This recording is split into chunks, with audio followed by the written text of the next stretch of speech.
মা কিভাবে পাঠাচ্ছেন? পায়ে ব্যথা পাচ্ছি তো। মা, বৌমায়ের পাটা একটু টিপে দিচ্ছে, ভালো করে টিপে দাও না। রাকিব বাদ দাও না, তোমার মার না সারাদিন মুখ চলে, কাজের বেলায় কিচ্ছু পারে না, বাদ দাও। বৌমা, আমার সুগারের ওষুধটা শেষ হয়ে গেছে। 2 বেলা আমি ওষুধ খেতে পারি নাই, সেজন্য আমার শরীরটা ভালো যেতেছে না। তোমরা একটু বাইরে থেকে আসার সময় দিয়ে এসো। আপনাকে না কয়েকদিন আগে ওষুধ এনে দিলাম, আর এই মাসে না হলে পরের মাসে এনে দিব, সমস্যা কি?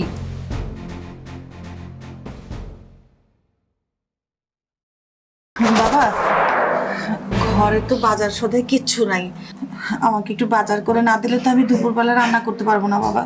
না চাল আছে, না ডাল আছে, না সবজি আছে। এই যে শুরু হয়েছে আপনার নাটক। আমার জামাই এখন অফিসে যাবে, আর এখন আপনি শুরু করছেন ঘরে চাল নাই, ডাল নাই, তেল নাই, লবণ নাই। কি শুরু করছেন মা বলেন তো? ওর তো অমঙ্গল হবে। উফ। আচ্ছা মা, আমিও বুঝি না, মানে তোমার মনটা কোথায় থাকে বলো তো? আমি এখন অফিসে যাচ্ছি, আমার কি এখন এগুলো আনার সময় আছে? এখন এসে বলতেছো আমাকে চাল ডাল এনে দিতে, মানে আমার কি সেই সময়টা আছে এখন? শোনো, আমি এগুলো এখন আনতে পারবো না, আমার অফিসে লেট হয়ে যাচ্ছে, আমি অফিসে গেলাম। আর শোনেন, কিভাবে পরিষ্কার করছেন? একটু ঠিকঠাক মতো পরিষ্কার করেন।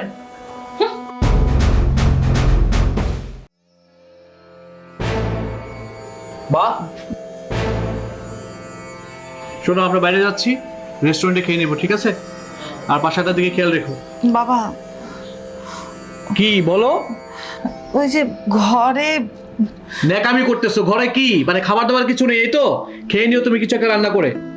এই চলো চলো।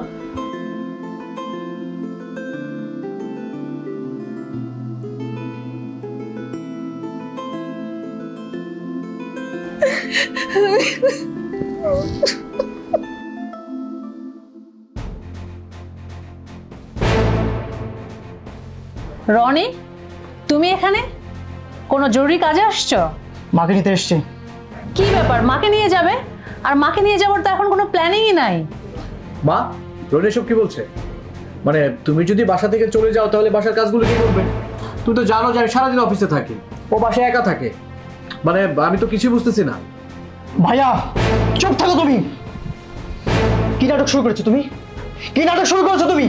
তোমার কাছে কি মনে হয় আমার মা তোমাদের বাড়ির কাজের লোক? যখন যেটা বলবে তখন সে কাজটা করে দেবে? মা আমাকে সবকিছু বলেছে, তোমরা যে মাকে দিয়ে কি কাজ করাও আমার মা সবকিছু বলেছে। হ্যালো হ্যাঁ মা বলো। বাবু রনি, তুমি কোথায় আছো বাবা? কি ব্যাপার মা, তোমার কণ্ঠটা এরকম লাগছে কেন?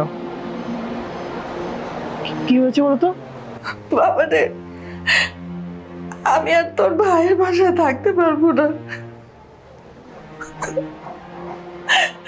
এখানে ওরা আমার সাথে খুব খারাপ ব্যবহার করে, আমারে ঠিক মতো খাইতেও দেয় না।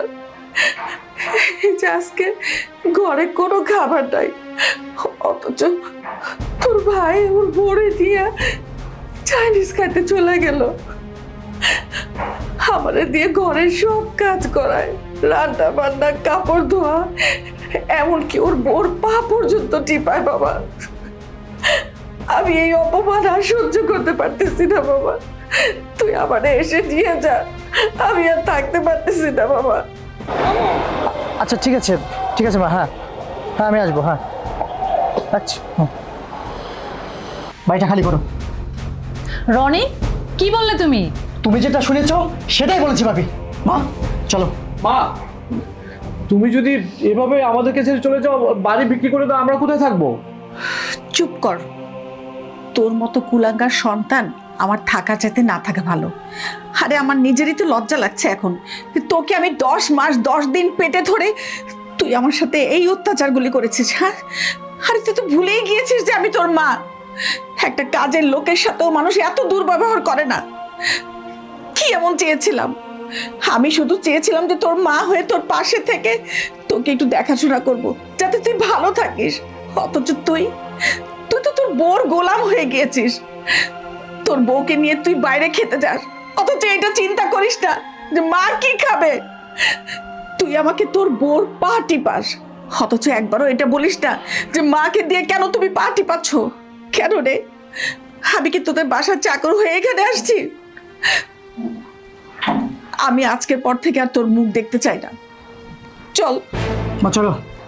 আর চলো, মা সিদ্ধান্ত নিয়েছে বাড়িটা বিক্রি করে দেবে, তাই যত দ্রুত সম্ভব বাড়িটা খালি করবা।